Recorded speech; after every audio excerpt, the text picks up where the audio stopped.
Nuestra historia comienza con la prisa y la desesperación típicas de quien llega tarde al día más importante de su vida.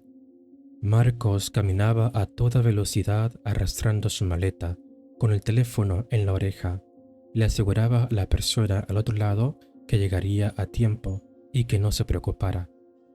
Pero Ana, su prometida, no estaba para bromas.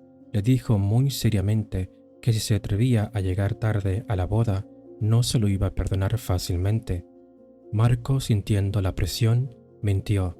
Le dijo que ya estaba tomando el avión. Ana, frustrada, le reclamó que le había advertido que dejara esos negocios para después, insistiendo en que los invitados llegarían temprano. Marcos, buscando cortar la conversación, le aseguró que eso no pasaría. Le pidió que lo dejara en paz y le dijo que tomaría un taxi. La confusión de Ana fue inmediata. ¿Cómo que un taxi, si supuestamente ya estaba subiendo al avión? Pero Marcos no dio explicaciones, soltó un bye seco y colgó mientras ella aún gritaba su nombre. Le hizo señas a un taxi y entró deprisa. Minutos después ya estaba sudando a mares, meciendo las piernas sin parar por pura impaciencia. El chofer, un hombre que lo miraba a través de unas gafas oscuras por el retrovisor, le preguntó con calma hacia dónde se dirigía. Marcos respondió: República Dominicana.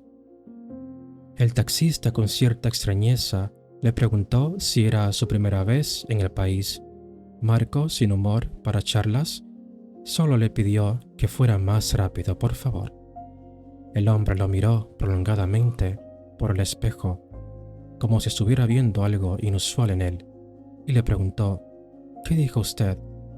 Marcos, exasperado, le repitió que necesitaba que fuera más rápido. El conductor le respondió simplemente que eso era lo más rápido que podía ir. Marcos se recostó en el respaldo, lleno de frustración, estrujándose la cara. Cuando miró el reloj en su muñeca, sintió que iba a volverse loco. Insistió de nuevo, diciéndole al conductor que en serio tenía que llegar al aeropuerto lo más pronto posible. El chofer repitió que era lo máximo que podía hacer. Desesperado, Marcos le dijo que no podía perder el vuelo y le ofreció pagarle el triple si aceleraba. El conductor lo miró por el retrovisor y sonrió. Entonces, sin previo aviso, el auto dio un impulso brutal hacia adelante al aumentar la velocidad de forma inhumana. Marcos se pegó al respaldo, arrepintiéndose al instante de su oferta. Pero ocurrió algo que le heló aún más la sangre. Al mirar por la ventana, el exterior no era más que un conjunto de rayas borrosas por tan asombrosa velocidad. De repente, a través del cristal, vio otro auto similar al suyo, aunque de otro color. Marcos divisó a otro hombre también mirándolo desde el asiento del pasajero, pero aquello solo duró una pequeña fracción de segundos. Al mirar su reloj, Marcos se sorprendió al ver que los segundos casi no avanzaban, e increíblemente, en cuestión de pocos minutos, el auto se detuvo frente al aeropuerto. Atónito, Marcos preguntó cómo habían llegado tan rápido. El taxista le dijo que había tomado un atajo. Marcos le recordó que se suponía que faltaban 15 minutos de tránsito. El conductor, mirándolo, mucho más animado que al inicio, le preguntó: ¿Usted quería llegar más rápido o no? Saliendo de su estupor, Marcos acercó su reloj y le pagó de inmediato.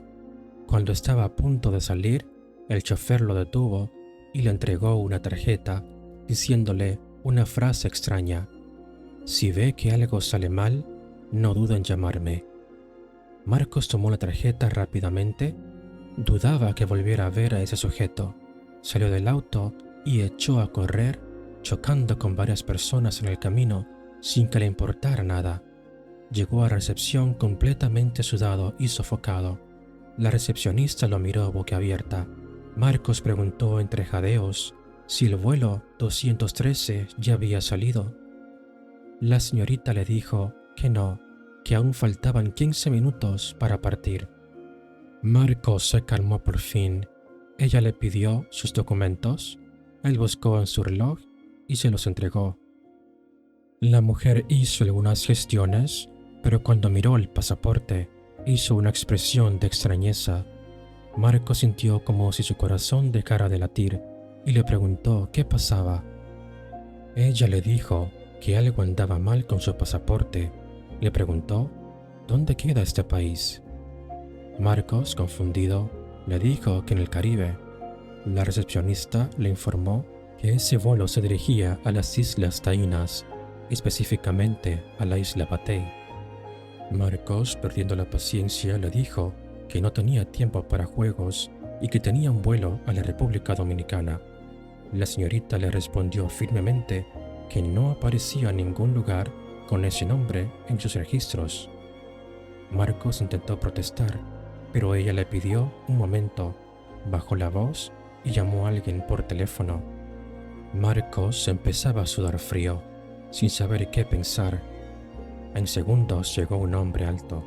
Marcos exigió saber qué sucedía, reiterando que tenía un vuelo a la República Dominicana y que esa mujer le decía que no conocía el país. El hombre y la mujer se miraron.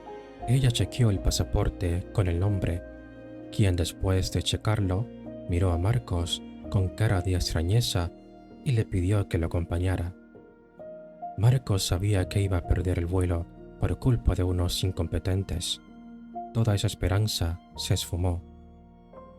Lo siguió hasta una sala pequeña y fría, con una mesa, 2 sillas y una cámara en un rincón.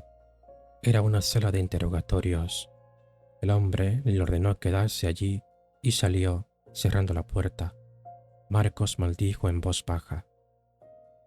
Pocos minutos después, entraron 3 hombres, uno mayor, de aspecto intimidante. Se sentó frente a él y abrió un mapa. Le preguntó de dónde decía que era. Marcos repitió, República Dominicana. El interrogador notó que en el pasaporte constaba que había viajado con ellos y a otros países antes. Marcos lo confirmó. Entonces, el hombre le pidió que señalara a su país en el mapa. Marcos buscó en el mapa y sus ojos se abrieron en par. Aquello no era normal. Todo el territorio de las islas caribeñas estaba marcado en amarillo como un solo grupo, con nombres distintos. Al señalar dónde debería estar la República Dominicana, se dio cuenta de que la isla no estaba dividida y que no compartía territorio con Haití. El interrogador le preguntó si se refería a la isla Batey. Marcos insistió en que se llamaba República Dominicana y señaló a las vecinas llamándolas Puerto Rico y Cuba. El señor lo corrigió severamente. Ellas eran la isla Boricua y la isla Sabana. Le preguntó cómo había podido viajar con ellos usando ese pasaporte falso. Marcos, desesperado, le suplicó. Le dijo que era de República Dominicana, que se casaba al día siguiente, que nunca había tenido problemas con la justicia. El interrogador le pidió otra identificación. Marcos sacó su documento de identidad. El hombre lo vio sin inmutarse. Un atisbo de impaciencia cruzó su semblante. Le exigió que cuente la verdad. Falsificar documentos era un delito y podría ir a prisión por ello. No pueden hacerme esto, dijo Marcos derrotado. El interrogador ordenó que lo llevaran a una celda, pero otro de los hombres intervino, sugiriendo que no podían hacer eso porque había cosas extrañas en su historia. Los documentos parecían reales y los sellos extranjeros también. El primer hombre insistió en que Marcos ocultaba algo, pero el segundo argumentó que algunas azafatas habían dicho reconocerlo en un vuelo el día anterior. Sugirió llevarlo al hotel de enfrente mientras investigaban, en lugar de tratarlo como prisionero hasta tener claridad. Marcos escuchaba todo sin aún poder creerlo. Lo sacaron escoltado por seguridad, sintiéndose como un criminal mientras la gente lo miraba. Quería que la tierra se lo tragara. Al salir, vio que el sol se ponía. Lo ingresaron en un cuarto de hotel modesto y pequeño. Marcos le preguntó al guardia qué pasaría ahora. El guardia le dijo que tendría que esperar por la resolución de la investigación. Marcos le preguntó si aquello era una broma de cámara escondida. El guardia lo ignoró. Le advirtió que estaría fuera toda la noche escoltándolo, que no intentara ninguna locura y que tratara de descansar, tras lo cual cerró la puerta con llave. Solo en la habitación, Marcos se sentó en la cama, sacó su celular y marcó un número con dedos temblorosos. Después de varios tonos, alguien descolgó. Sintió un alivio inmenso al escuchar la voz de Ana. Le dijo que había tenido un percance en el aeropuerto y que estaban pasando cosas raras. Ana, preocupada, le preguntó qué sucedía. Él intentó quitarle hierro al asunto, diciendo que la gente del aeropuerto tenía una estupidez grupal, pero admitió que tendría que quedarse toda la noche y que había perdido el vuelo.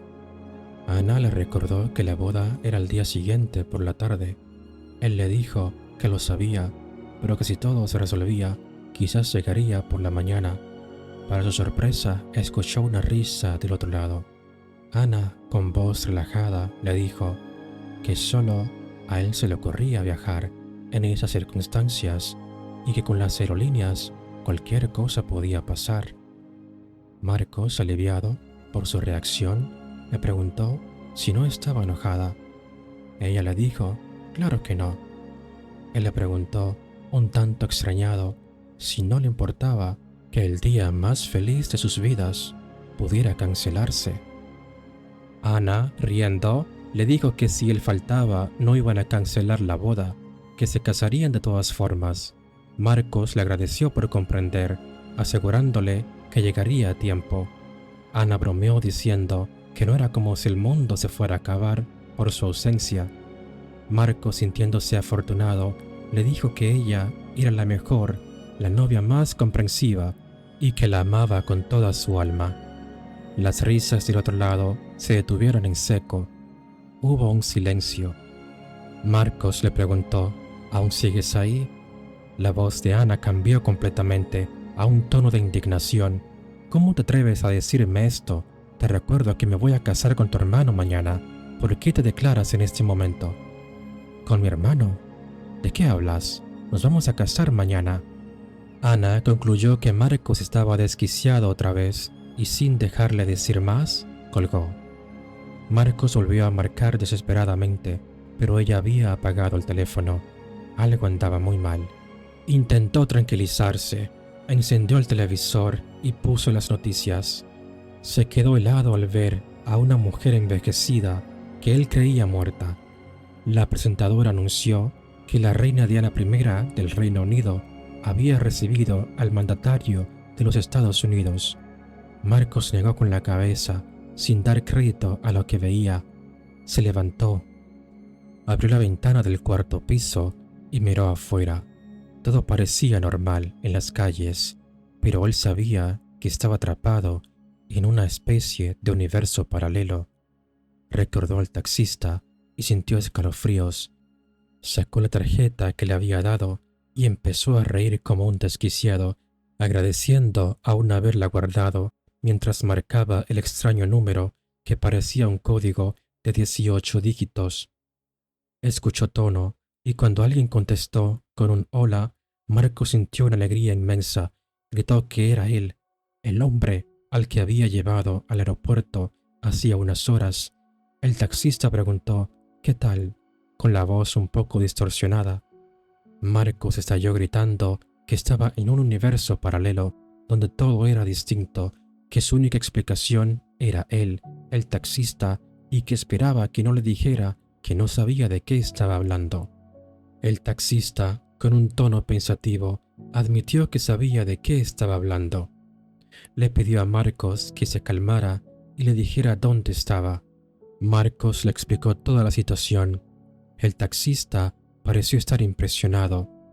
Marcos le contó que en ese mundo ni siquiera estaba comprometido con su novia, sino que ella se iba a casar con su hermano y que la difunta princesa Diana era hoy la mera reina de Inglaterra. El taxista pareció aún más impresionado. Marcos le preguntó cómo era posible que aún pudieran tener comunicación.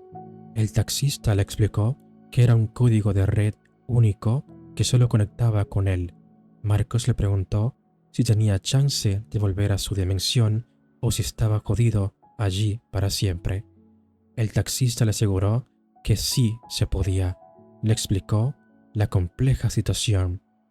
Habían dos taxis. El taxista había vuelto a su propia dimensión después de dejar a Marcos en la actual.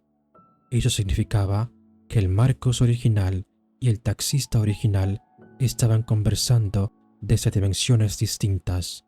En pocas palabras, habían dos Marcos en la misma situación que intercambiaron dimensiones. Marcos recordó al hombre que pudo ver en milisegundos por la ventana del asiento del pasajero y por fin supo el por qué le llamó tanto la atención. Era su otro yo.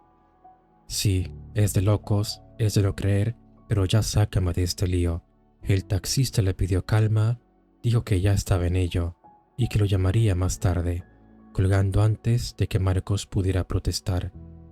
Marcos miró el teléfono con pavor, esperando la llamada. Trató de calmarse viendo la TV, intentó buscar algo en una plataforma llamada The Service.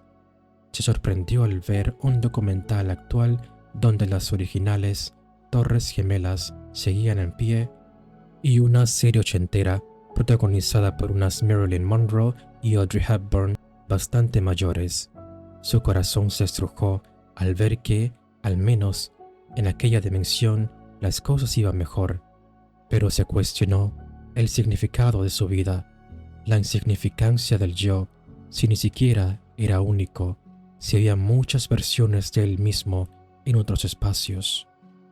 Revisó sus fotos con Ana en el celular, negándose a vivir en un mundo sin ella, incapaz de imaginar que en esa realidad ella se casaría con su hermano. Miraba una foto de los dos abrazados frente a su nueva casa, frente al mar. El guardia abrió la puerta para traerle la cena y lo vio caminando de un lado a otro, empapado en su sudor. Marcos le dijo que estaba bien, agradeció la cena con la mente en otra parte. Cuando el hombre salió, intentó comer, pero no pudo, solo miraba el reloj. Justo cuando pensaba volver a llamar, el teléfono sonó. Marcos le preguntó dónde estaba. El taxista le dijo que mirara por la ventana, que él estaba afuera. Marcos se acercó y lo vio del otro lado de la calle, levantando el brazo. Soy el taxista de esta dimensión. Ahora mismo, el que te trajo aquí está lidiando con el mío. Le explicó que estaban conectados, que eran la misma persona, con las mismas ideas, aunque las circunstancias varían. Existían múltiples dimensiones y que en unas de esas dimensiones Marcos ni siquiera había nacido. Marcos le preguntó qué iban a hacer. El taxista le indicó que recogiera sus cosas y esperara cerca de la puerta, que solo tendrían un intervalo de 1 minuto para salir de allí, y colgó. Marcos vio al taxista entrar al hotel, tomó su maleta y esperó cerca de la puerta, desesperándose con cada minuto que pasaba. De repente la puerta se abrió como un rayo y el chofer apareció frente a él en un abrir y cerrar de ojos. Marcos se asustó al verlo lleno de estática por todo el cuerpo, portando un tubo de metal que disparaba electricidad. El chofer le gritó: «Tenemos 1 minuto». Salieron corriendo a grandes zancadas, bajando las escaleras de 2 en 2. A cada descenso, la estática disminuía. Al llegar al lobby, Marcos se dio cuenta de que las personas allí se movían a paso de tortuga, en cámara lenta, pero a medida que la estática se acababa, se movían más rápido y justo cuando llegaron a la salida, la estática se terminó y el tiempo volvió a la normalidad. Corrieron calle abajo hasta encontrar el taxi. Marcos se detuvo al reconocer el auto. Miró al taxista. Parecía el mismo hombre, pero con el pelo un poco más largo y de aproximadamente su edad, 32 años. El hombre le ordenó entrar al carro. Marcos exigió saber cómo había pasado eso. El taxista le dijo que no podían quedarse en la calle. O entras o te quedas. Marcos entró y el auto arrancó antes de cerrar la puerta. Marcos le exigió una explicación. El taxista, que se llamaba Román, le dijo: este carro puede viajar a una velocidad superior y distorsionar el espacio-tiempo, pero el efecto del tubo solo dura unos segundos y su carga total tarda 8 horas. Marcos, asombrado por el aparato, preguntó cuál era el plan para cruzar a la otra dimensión. Román pareció pensarlo y le dijo que sabía más o menos cómo hacerlo. Marcos se alarmó ante la incertidumbre. Román le pidió calma, dijo que no lo había hecho a propósito, que él era la única persona que podía ayudarlo y que el otro Román debía estar pasando lo mismo. Le aseguró que podía sacarlo de allí. Román le explicó que el viaje debía ser al día siguiente, pues necesitaba darle suficiente carga al dispositivo. Marcos se desesperó, pensando que lo buscarían como un criminal cuando notaran su ausencia. Román le dijo que para entonces ya habrían cruzado a la otra dimensión, que confiara en él, que lo llevaría a su casa a esperar las 8 horas de carga. La casa de Román estaba en un lugar apartado, en un barrio de mala muerte, cercada y en pésimas condiciones. Por dentro estaba todo patas arriba, con cables, herramientas y aparatos a medio construir. Román le dijo que se sintiera como en casa mientras iba al refrigerador. Marcos, observando el desorden, le preguntó cómo un hombre tan brillante trabajaba como taxista y vivía en un sitio así. Román, sonriendo, le dijo que eso era temporal, que pronto saldría de esa miseria. Marcos, muy extrañado, le dijo que sus inventos eran revolucionarios y que debería estar ganando fortunas desde hace tiempo. De pronto, Román borró su sonrisa y dijo que no podía compartir lo que hacía, que su prioridad tenía otros fines más que lucrativos. Román le preguntó a Marcos qué hacía para vivir y cuánto ganaba. Marcos le dijo que era consultor vacacional y ganaba alrededor de 7.000 euros al mes. Román le dijo que si trabajaba con él podría ganar mucho más, sugiriendo volver a su dimensión con el dinero suficiente para no trabajar nunca más. Marcos no entendía, pero Román le habló de llevarse a casa 50 millones de euros. Román solo lo miró con aquella sonrisa extraña. Marcos se indignó y le gritó: «Eso es una tontería. Podrías ser grande con tus inventos y prefieres robar un banco». Román le respondió: «No lo entenderías. Solo quiero dejar de vivir en la miseria desde ya». Marcos lo llamó mediocre. Román le dijo que si iba a empezar con sus moralidades, que ahí estaba la puerta. Fue ahí cuando lo entendió. Mientras miraba sus ojos y su sonrisa perturbadora, se dio cuenta de que Román había planeado todo. Román se rió y confirmó: «Ahora es un trato de ayuda mutua. Si quieres volver a casa, tienes que aceptar». Marcos caminaba de un lado a otro, sabiendo que no tenía opción. Román lo motivó: «Acabas de escapar de una prisión sin ser detectado. Tenemos el poder del tiempo en las manos y aún así tienes miedo». Marcos recordó a Ana, la de su realidad, caminando por la playa y sonrió. En esa realidad actual, ella se casaría con su hermano. No quería seguir allí ni un minuto más. Así que, con resignación, preguntó cuál era el plan. Llegaron al banco a las 6 a.m. Esperaron en el carro hasta que llegó un camión blindado y los guardias sacaron bolsas de dinero para trasladar. Marcos preguntó que por qué no solo tomaban esa cantidad de dinero. Román le dijo que iban a por el premio grande, no por migajas. Román salió del auto y entró al banco. Minutos después, le dio la señal a Marcos por el auricular. Tiempo. Marcos respiró profundo, contó hasta 3, encendió el tubo y salió corriendo al banco. Al llegar, vio a todos congelados. Corrió hacia donde Román miraba, encontró un pasillo largo y vio la bóveda semiabierta, con los encargados a punto de cerrarla en cámara lenta. Agradeciendo su delgadez, entró deprisa por los pocos centímetros que quedaban. Ya dentro, el tiempo volvió a la normalidad.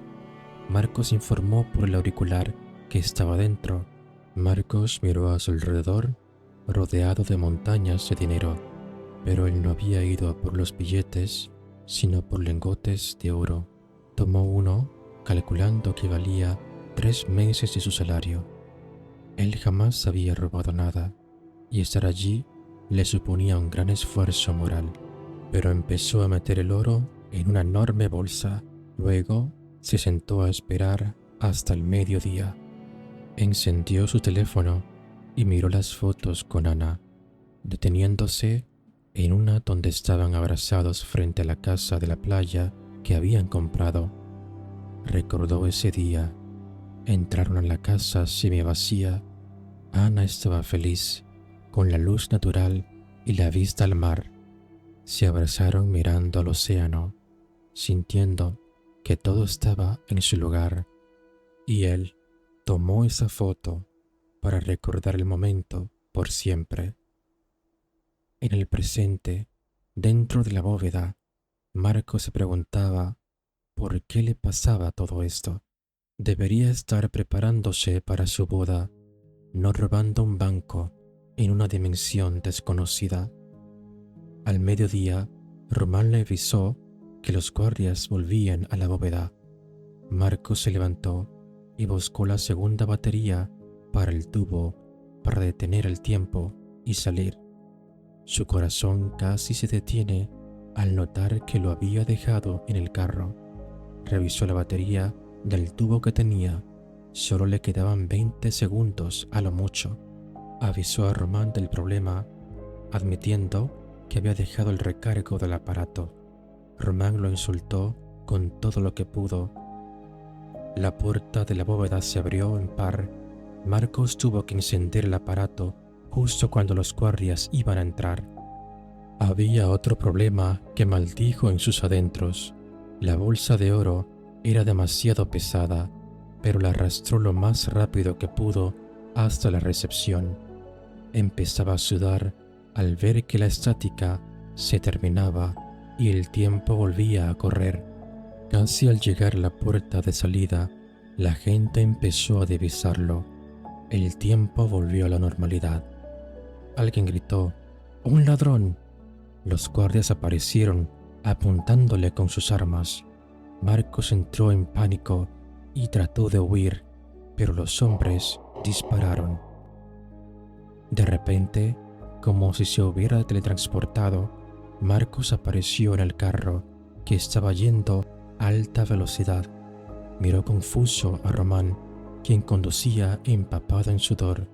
Román le gritó histérico que había tenido que entrar a buscar el oro y luego a él, que tenía una bala a punto de darle en el trasero y otra en la cabeza. Le recriminó que por poco todo se iría al garete. Le recordó que su vida dependía de ello. Marcos, aún nervioso, le preguntó: «Lo planeaste todo desde el principio. ¿Por qué me tienes aquí? Si podías haberlo hecho solo». Román simplemente le dijo que estaba equivocado. Marcos le dijo que ya tenía el dinero, que acelerara y lo enviara a su dimensión. Román le preguntó si no quería su parte antes. Marcos le dijo que solo quería llegar a casa. De repente se rompió y reflexionó para sus adentros. Aunque vuelva a mi dimensión, no podré llegar a tiempo en un vuelo de tantas horas. Mi pobre Ana estará ya esperando con todos los invitados y yo simplemente no voy a aparecer. Pero tendrás dinero para empezar de nuevo, incluso con ella. Solo es una boda, dijo Román sin parecer importarle mucho. Marcos lo miró con ojos furiosos. No quiero dinero. Será mejor que me lleves a mi dimensión o no respondo. Román, con mirada perdida, dijo: bien, si es lo que quieres. Hubo un largo silencio mientras conducía. Marcos observaba lo pensativo que estaba Román y se preguntaba si de verdad lo dejaría ir. Román aparcó en un lugar tranquilo. Vieron pasar los carros de policía. Román miró a Marcos a los ojos y por primera vez Marcos notó su mirada cansada y oscura. Román le confesó: he estado solo por mucho tiempo. Llegué a Madrid siendo un crío y hasta ahora no sabía lo que era pasar tanto tiempo con alguien. Marcos, mofándose y perdiendo la paciencia, le preguntó si se le estaba confesando. Román lo miró con una expresión indescriptible. Bajó del vehículo, dio la vuelta y empujó a Marcos al asiento del conductor. Román le ordenó que tomara el volante, que él le daría instrucciones.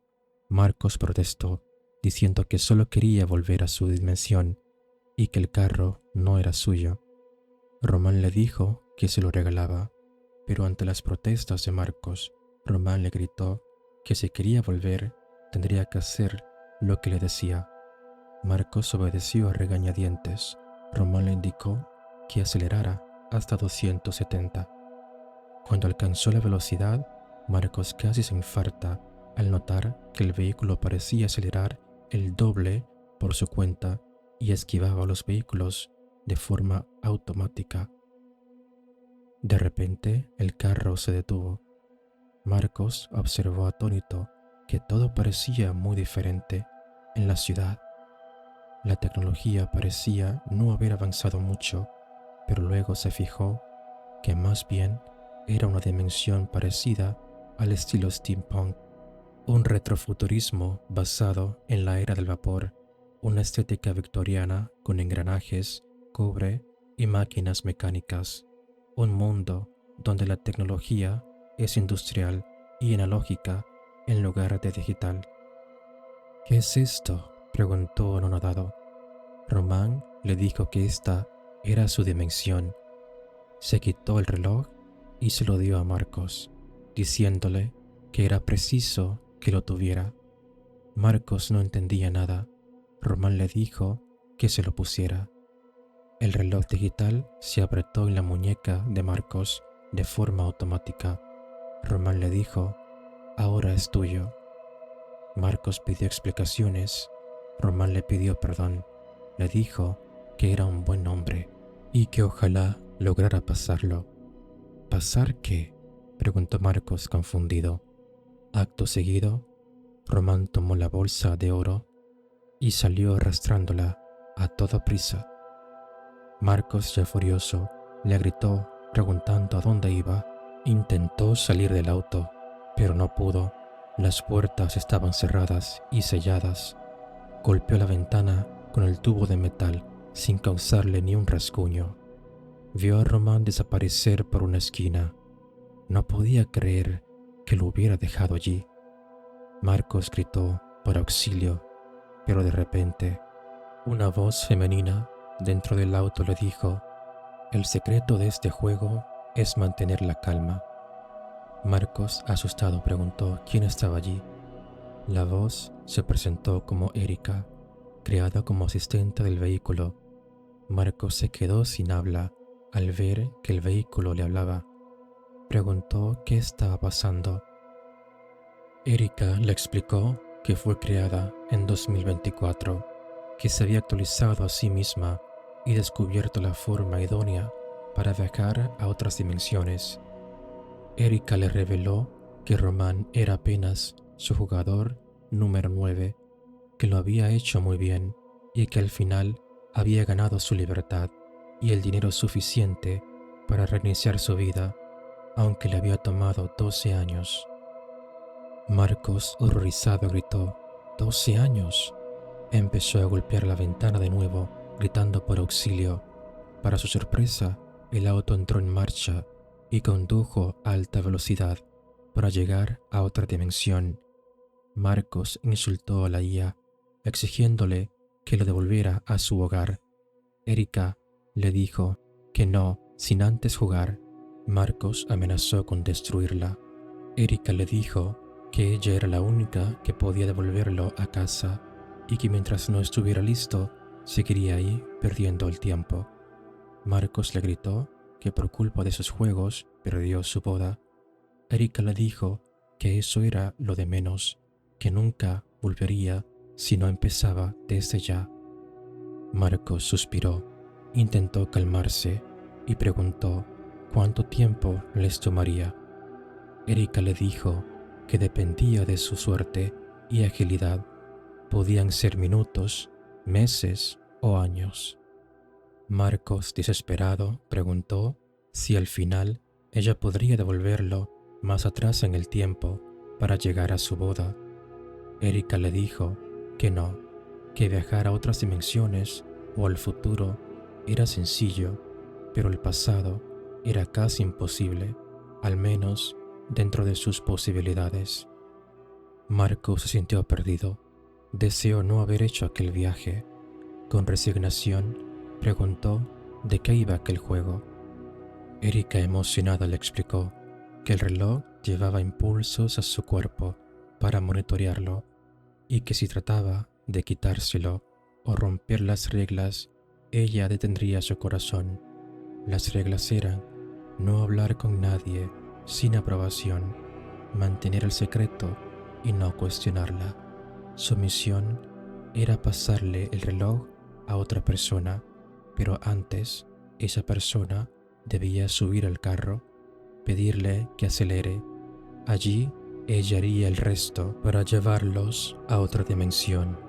Debía entregar la tarjeta de contacto al pasajero, esperar su llamada de auxilio, robar un banco juntos, subir al carro para ser devuelto a su dimensión, darle el reloj, tomar el tesoro e irse. Marcos, estrujándose la cara, no podía creerlo. Preguntó cuántas veces había hecho aquello. Erika le recordó que él era el número 10 de este 2024. Le contó que algunos eran más rápidos, otros no lo lograron y murieron, y que Román, tras 12 años, había sido el más lento. Era un juego de estrategia mental, probabilidades y algo de suerte. Marcos se recostó, mareado por la información. En ese momento, alguien tocó la puerta. Era su primer pasajero. La puerta del pasajero se abrió y ella entró. Marcos imploraba por dentro que la mujer dijera algo para iniciar el proceso, pero no abrió la boca en todo el trayecto. Cuando Marcos intentó bajar la velocidad, Erika la volvió a moderar. Marcos maldijo por dentro, sabiendo que efectivamente aquello le tomaría tiempo. Pasaron 20 años. Llegamos al año 2073. Marcos, envejecido y con la mirada rota, esperó con los dientes apretados hasta que su pasajera actual saliera del banco. En menos de un segundo, la vio reaparecer frente al vehículo con la bolsa de oro. Erika abrió la puerta y Marcos ayudó a la pasajera a subir.